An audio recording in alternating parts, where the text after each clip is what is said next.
tenemos el honor de presentarles al profesor Reinaldo Bernal, el cual es un filósofo colombiano dedicado al estudio de la mente, la conciencia y los debates contemporáneos en filosofía de la mente. Obtuvo su doctorado en filosofía en la Universidad de París, One Sorbonne.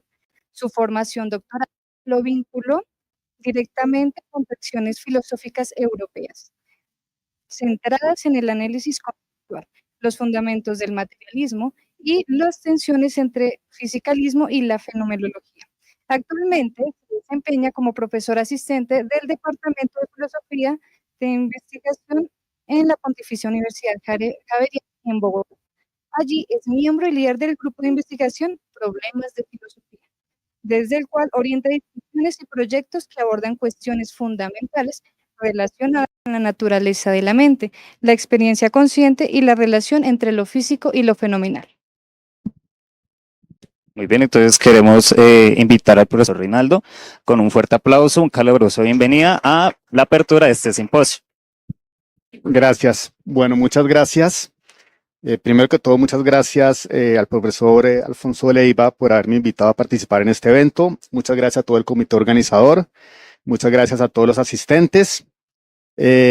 Acerca de mi formación, yo añadiría física. Bien, soy físico y filósofo de pregrado. Si bien después me dediqué en posgrados a la filosofía de la mente efectivamente, pero también filosofía de la ciencia. En particular me interesé mucho en la filosofía de la mecánica cuántica y hay discusiones muy interesantes, por ejemplo, a propósito de la localidad, ¿no? Teorema de Weyl, ese tipo de cuestiones. Pero bueno, sin embargo, hoy no voy a hablar en particular de eso, sino que voy a presentarles una discusión propia de la filosofía de la ciencia en general, no de la filosofía de la física en particular, para empezar este simposio con una reflexión, digamos, metacientífica, es decir, no es de la ciencia misma, sino a propósito de la ciencia.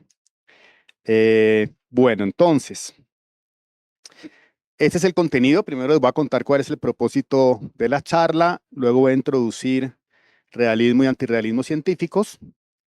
Voy a presentar los argumentos contra el realismo, a favor del realismo y finalmente concluiré con algunas reflexiones.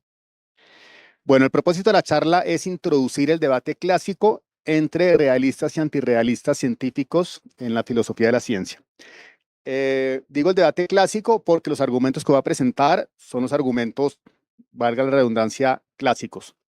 Esa discusión se ha desarrollado, han aparecido nuevos argumentos, etcétera. Lo que voy a hacer ahorita es presentar los argumentos, digamos, originales que se presentaron en esta discusión que se ha seguido desarrollando. Ahora, este debate es particularmente importante cuando uno considera teorías científicas como la mecánica cuántica, la física de partículas, etcétera, porque son teorías que proponen la existencia de entidades o fenómenos que por principio no se pueden observar. Es decir, no es que no podamos ver un átomo, un quark o los rayos X porque nos falten instrumentos con el poder necesario, es que no, dada la naturaleza que tendrían esos fenómenos, no son algo que pueda observarse. Observarse quiere decir verse con los ojos, como cuando uno mira y ve la luna, pues uno puede de manera análoga ver un átomo o ver unos rayos X o algo así. Entonces, ese tipo de entidades que no se pueden percibir generan, digamos, reflexiones particularmente interesantes dentro de este debate. Además, no solamente porque se pueden... ¿Sí? Ah, ok. Bueno, entonces, ok. Bueno, además, tengamos en cuenta que no solamente se propone la existencia de entidades y fenómenos que no se pueden observar con los sentidos, sino que además la cantidad de teoría que hay detrás de toda la evidencia empírica que soporta estas teorías, pues es supremamente compleja, ¿no? Hay una gran cantidad de experimentos muy sofisticados, aparatos muy sofisticados, estadísticas muy sofisticadas. Es un asunto, digamos, muy complejo. Bueno, entonces, ¿qué son el realismo y el antirrealismo científicos? Hay una discusión de fondo que está detrás de todo esto que tiene que ver con cuál es el propósito de la ciencia. Entonces, los realistas, por lo general, consideran que el propósito de la ciencia es describir o representar la realidad, una realidad objetiva, es decir, ofrecer modelos verdaderos de los sistemas naturales. La ciencia básicamente lo que hace es representar, contarnos cómo es el mundo en sí mismo. Por su parte, los antirrealistas, que suelen ser instrumentalistas, consideran que no, que lo que la ciencia debe hacer es proporcionar predicciones que sean correctas, es decir, predicciones que coincidan con lo que se obtiene en los laboratorios experimentalmente o con las observaciones que se realizan. Es decir, debe ofrecer modelos empíricamente adecuados. Empíricamente adecuados quiere decir que lo que la teoría dice que se debe observar, efectivamente se observa. Y nada más. Esta tensión entre los realistas y los antirrealistas se ve también en la historia de la ciencia, en particular de la mecánica cuántica. Si ustedes revisan, por ejemplo, la discusión entre Einstein y Bohr, cuando Einstein publicó este famoso paper EPR, verán que Einstein está defendiendo la posición realista. Él considera que las teorías deben contarnos cómo es el mundo en sí mismo, mientras que Niels Bohr se orienta por una postura instrumentalista. Él dice, no, si la teoría hace las predicciones correctas, funciona, listo, eso es todo lo que necesitamos, es todo lo que queremos, no hay que pedir más, porque es que pues, la ciencia es, de nuevo, proporcionar modelos empíricamente adecuados. Nada más. No pretende ser un espejo de la naturaleza de la teoría, sino simplemente un algoritmo, creo que utiliza ese término de hecho, para hacer predicciones correctas. Punto. Bueno, esta es la discusión de fondo que hay detrás, pero ahora veamos cómo se puede formular de una manera ya, digamos, esquemática y precisa el realismo científico. Entonces, bueno, hay diferentes formas de formularlo. Pero esta en particular a mí me parece que es bastante adecuada y es en términos de tres tesis.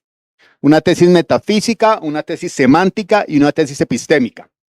La metafísica tiene que ver con, digamos, la naturaleza última de la realidad, la semántica tiene que ver con significado y la epistémica con conocimiento. Entonces, ¿cuál es la tesis metafísica constitutiva del realismo científico? La idea es que el mundo tiene una estructura definida e independiente de la mente. ¿Eso qué quiere decir? Que la existencia del mundo no está subordinada a la existencia de sujetos epistémicos. Es decir, el mundo existe independientemente de que nosotros existamos y estemos ahí para pensarlo. Es decir, se rechaza el idealismo, esa idea que encontramos en la historia de la filosofía según la cual la realidad en última instancia es una entidad mental. Aquí la idea es que no, la realidad existe objetivamente, existía antes de que estuviéramos acá y seguirá existiendo el universo cuando ya hayamos desaparecido. Además, esto quiere decir que las propiedades del mundo, las propiedades que el mundo tiene, no están determinadas por las teorías que los sujetos epistémicos puedan tener al respecto. En esa medida se rechaza lo que se llama el constructivismo. Es decir, no porque todo el mundo creía que la Tierra era plana, entonces la Tierra era plana. ¿Sí? Si existieron los dinosaurios, pues existieron independientemente de las teorías que tengamos a propósito de si existieron o no existieron. Esa es la idea. Entonces, los realistas científicos suscriben esta tesis metafísica. Esa es la tesis semántica. La tesis semántica dice que las teorías científicas deben interpretarse literalmente. Es decir, no son metáforas, no son ficciones, no son formas de hablar, se deben interpretar literalmente. Son descripciones con condiciones de verdad, es decir, una teoría es falsa o es verdadera. Se puede evaluar veritativamente de sus dominios de aplicación, tanto en lo observable como en lo inobservable. Una teoría a propósito de la Luna, bueno, la Luna es observable, por supuesto, la podemos ver, es verdadera o falsa, y de la misma manera una teoría a propósito de los constituyentes del átomo, pues también es verdadera o falsa, así los electrones, protones, neutrones, etcétera, pues no se puedan observar. Entonces, aquí, digamos que a partir de eso, entonces queda claro que si tenemos una propuesta científica según la cual existe una entidad E con propiedades P, esta propuesta científica es verdadera si solo si existe en el mundo objetivamente una entidad E que instancia esas propiedades P a las cuales E y P refieren. Es decir, términos como quark pues tienen una referencia. Y si la teoría es correcta, pues los quarks son como la teoría dice que son. Así de simple. Entonces esto contrasta con la idea según la cual los términos que aparecen en las ontologías científicas, una ontología es, digamos, una propuesta acerca de qué es lo que existe. Contrasta con la idea según la cual estos términos refieren a entidades ficticias o abstractas.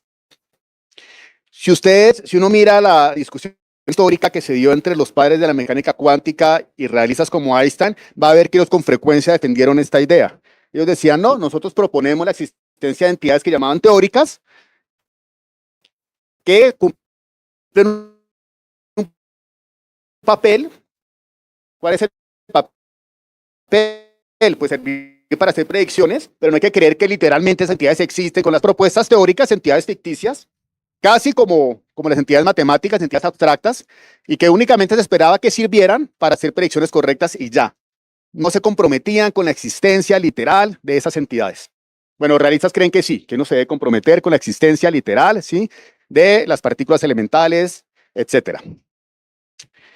Bueno, una observación.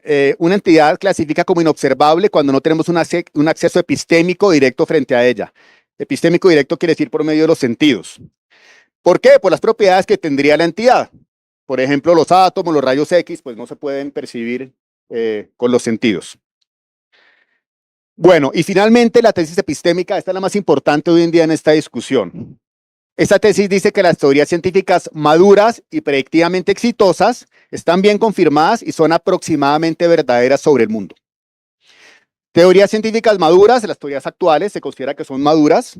Predictivamente exitosas quiere decir que tienen, digamos, un soporte empírico muy sólido. Entonces la idea es que las teorías son aproximadamente verdaderas. Los realistas no se comprometen con que sean verdaderas su totalidad, es decir, puede haber todavía detalles por ajustar, puede haber cuestiones, digamos, que todavía falta complementar, etcétera, pero la idea es que son aproximadamente verdaderas. En esta medida, las mejores teorías de la actualidad, incluida la mecánica cuántica, no serán reemplazadas por teorías radicalmente diferentes. No es de esperarse que haya una revolución, ¿sí?, en la física que traiga consigo una teoría completamente diferente de la mecánica cuántica, de la relatividad general. O en biología, algo completamente diferente al darwinismo, por ejemplo. Si bien en el futuro puede que se abandone la mecánica cuántica actual, buena parte de lo que propone esta teoría se conservará. ¿Por qué? Porque la teoría es aproximadamente verdadera. Eso consideran los realistas. Ahora, en el contexto actual, esta tesis epistémica es la más importante y es la que más se discute. Usualmente, muchos antirrealistas aceptan la tesis metafísica y aceptan la tesis semántica que presenté antes. La discusión se centra sobre todo alrededor de esta tesis epistémica. Un antirrealista es alguien que niegue cualquiera de esas tres tesis. Uno puede ser antirrealista negando las tres, negando solo dos o negando una. En la actualidad niegan sobre todo la epistémica. Hay un señor que se llama Van Fraassen, que es muy célebre en la actualidad, que rechaza la tesis epistémica, pero él en particular acepta la metafísica y la semántica. Thomas Kuhn, que ustedes seguramente conocen, él rechazaba tanto la epistémica como la semántica. Con respecto a la metafísica, ahí hay una discusión de hasta qué punto la aceptaba o no la aceptaba. Rechazar las tres, pues eso sí ya es ser un idealista, no es creer que finalmente pues la realidad es una entidad mental y bueno. Ok, entonces ahora vamos a ver los argumentos a favor del realismo, los argumentos clásicos. Este es el argumento más famoso, el argumento del éxito de la ciencia, también se llama el argumento de los no milagros, en inglés dicen no miracles, entonces no milagros.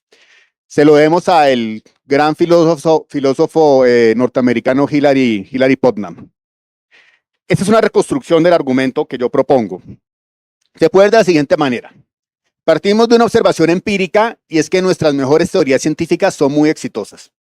Esto es particularmente verdadero a propósito de la mecánica cuántica. Algunos dicen, no sé, pues hasta qué punto se puede discutir eso, porque también es difícil de establecerlo, pero algunos dicen que la teoría científica más exitosa en la historia de la humanidad ha sido la mecánica cuántica.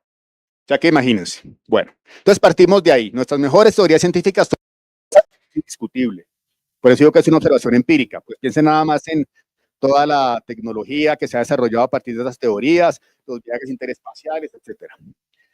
Luego tenemos la tesis epistémica del realismo, y es que nuestras mejores teorías científicas son aproximadamente verdaderas. Bueno, el punto clave es el que sigue. La idea es que la tesis epistémica, que las teorías son aproximadamente verdaderas, explica satisfactoriamente el éxito de las teorías. Es decir, ¿por qué las teorías son tan exitosas? Pues porque son aproximadamente verdaderas.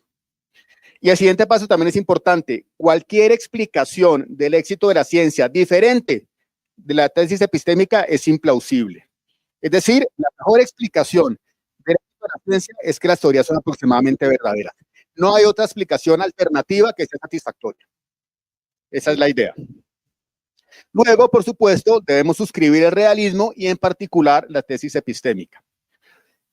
Otra forma de verlo es la siguiente, un poquito menos rigurosa. Es decir, sería una gran casualidad, un milagro, por eso no miracles, sería una gran casualidad que las teorías fueran falsas y sin embargo tuvieran semejante éxito.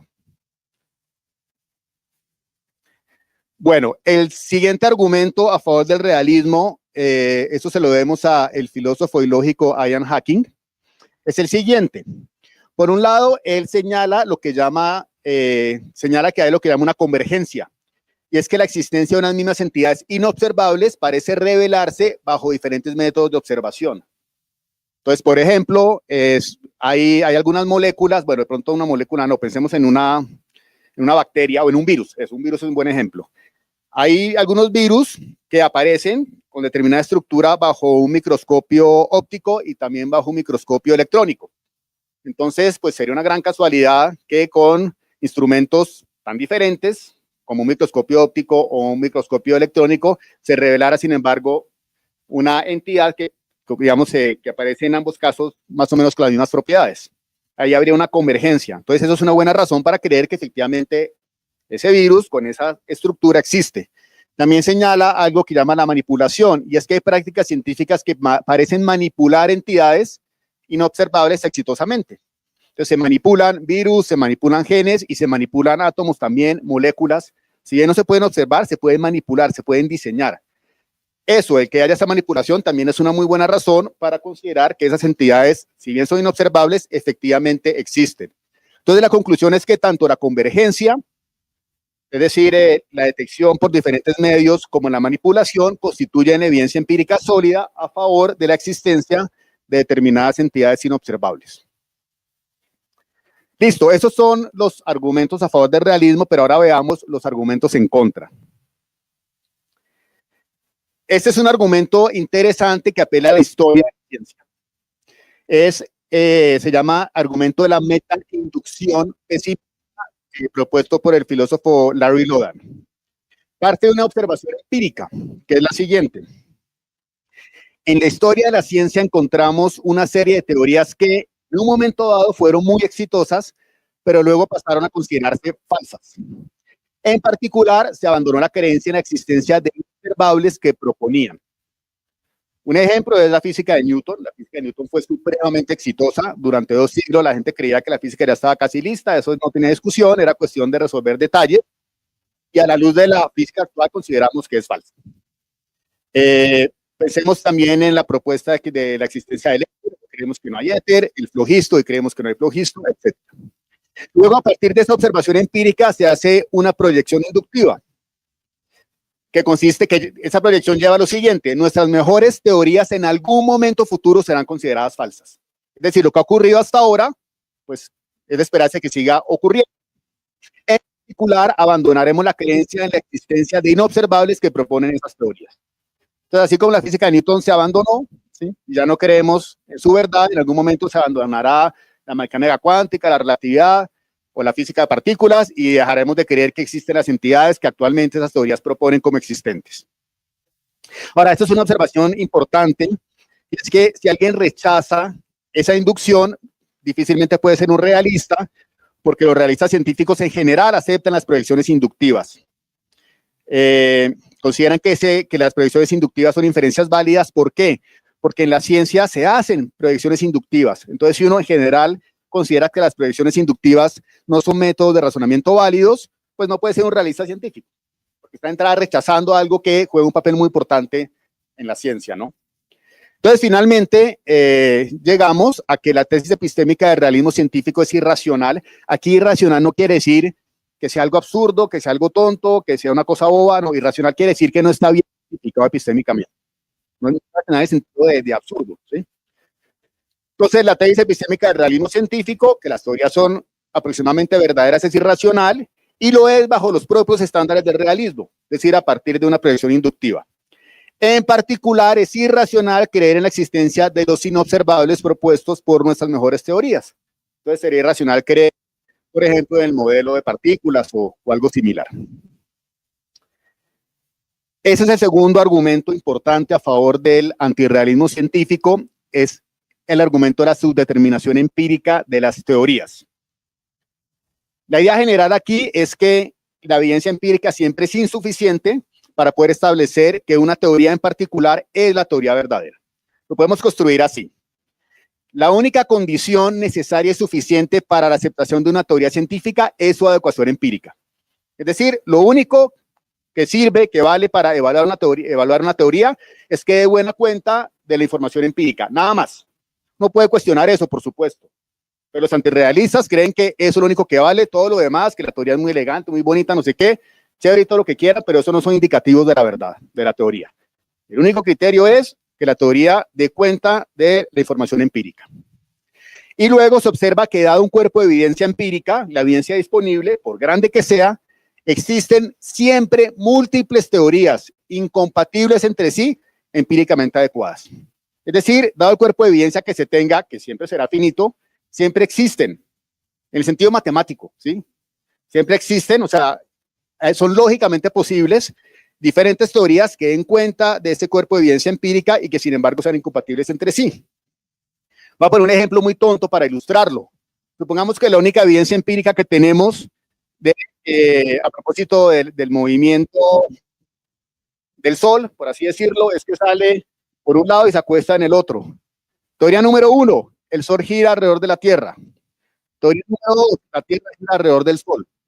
Ambas teorías van a predecir lo mismo. Es que vamos a ver, entre comillas, el Sol hacer así. Si esa es toda la evidencia que tenemos, ¿podemos decir que teoría es mejor entre las dos? Pues no. Tenemos dos teorías que dan cuenta de la evidencia y si toda la información que tenemos es esa, pues no podemos decidir cuál es mejor. Las dos dan cuenta de la observación, ¿cierto? Bueno, la idea es que eso ocurre en general. Por más de que el cuerpo de evidencia sea un cuerpo de evidencia grande, eso siempre ocurre. Luego, tomar como verdadera cualquier teoría científica actualmente aceptada, lo que implica la falsedad de sus rivales, por supuesto, es una actitud arbitraria. No hay buenas razones para creer que esta teoría, porque es empíricamente adecuada, es la teoría verdadera. Hay otras teorías que también pueden serlo, pueden ser empíricamente adecuadas, entonces es arbitrario considerar que esta es la teoría verdadera. Listo, esos son los argumentos a favor y en contra del realismo científico. Mi idea es simplemente pues presentarlos para generar en ustedes una reflexión. Yo no voy a decirles aquí que tienen razón en esta discusión. Quiero señalar solamente lo siguiente para concluir. Bueno, yo creo que hay buenos argumentos tanto a favor como en contra del realismo científico. Ni los realistas están, digamos, sosteniendo una posición absurda, ni los antirrealistas. Hay buenas razones para lo uno o para lo otro. Ahora, se han propuesto algunas formas parciales de realismo. Hay quienes consideran que hay que ser realista solamente con respecto a cuestiones estructurales de las teorías. Hay quienes creen que hay que ser realista solamente con respecto a la existencia de ciertas entidades, aunque puedan estar mal descritas. También se han propuesto posiciones intermedias entre el realismo y el antirrealismo. Se han propuesto realismos selectivos. Hay gente que considera que no hay que ser realista con respecto a las teorías en su totalidad, sino únicamente con respecto a ciertas partes de las teorías. ¿Qué partes?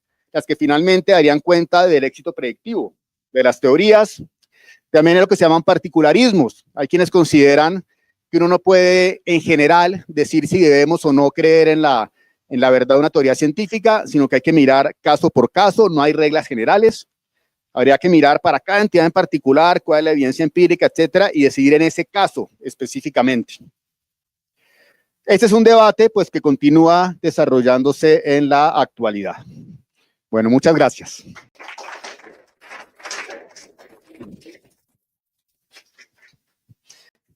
Escucho preguntas, observaciones, comentarios.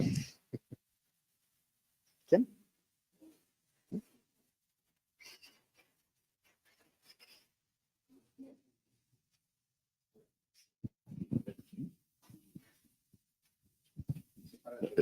Sí. Ok. ¿No? ¿Apagado o no? Sí. Bueno, gracias, Reinaldo. Muy interesante. En particular, la subdeterminación empírica me llamó mucho la atención porque en medicina creo que es aplicable esa subdeterminación en el caso de la medicina basada en la evidencia. Pero mi pregunta va con el uso de las palabras.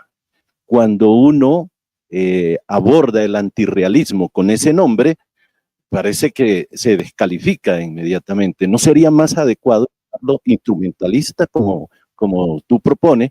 Porque evoca un significado ajeno a la intuición que uno tiene sobre la ciencia, ¿no? Y la otra pregunta relacionada con lo mismo es si a través de dos categorías, realismo y antirrealismo, uno pudiera dar respuesta a la pregunta de tu ponencia o de tu trabajo. Muchas gracias, Nelson, por la pregunta. Tradicionalmente, las posiciones se han llamado así, realismo y antirrealismo. ¿Por qué antirrealismo? Pues porque es un rechazo del realismo. Los antirrealistas no son realistas, valga la redundancia, frente a la existencia en particular de las entidades inobservables. Algunos dirán que no existen, que son entidades ficticias, etcétera. Otros no dirán que no existen, pero son agnósticos a propósito de su existencia. Los antirrealistas contemporáneos tienden a ser agnósticos, es decir, ellos no dicen, no, yo no creo que existan quarks, yo no creo que existan electrones, tal, sino lo que dicen es, puede que sí, puede que no, el punto es que no hay suficiente, o sea, no es posible epistémicamente, ¿sí? Digamos, no hay suficientes razones, buenas razones para creer que efectivamente existen y que tienen las propiedades que la ciencia dice que tienen. Entonces muchos son simplemente agnósticos, no están diciendo está mal, ¿sí? Sino están diciendo es insuficiente la evidencia que tenemos y que podemos llegar a tener si uno cree en la subdeterminación para comprometerse con la existencia de esas entidades. Sin embargo, hay varios filósofos en principio antirrealistas que prefieren efectivamente utilizar el término instrumentalistas. Hay algunos que consideran que es un término más apropiado, aunque es más débil, ¿no? El instrumentalista es un poco más débil que ser un antirrealista, porque antirrealista puede inclusive negar la tesis metafísica, que pues eso ya lleva el asunto bastante lejos.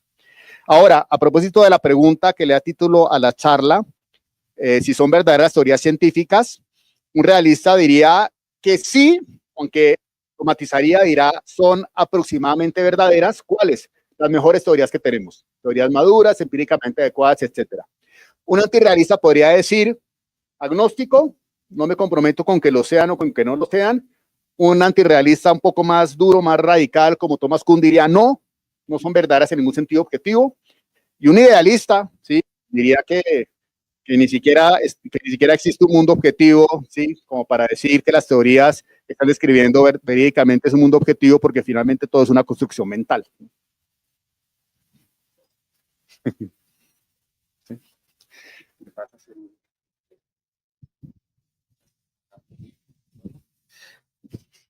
Dankeschön, listo.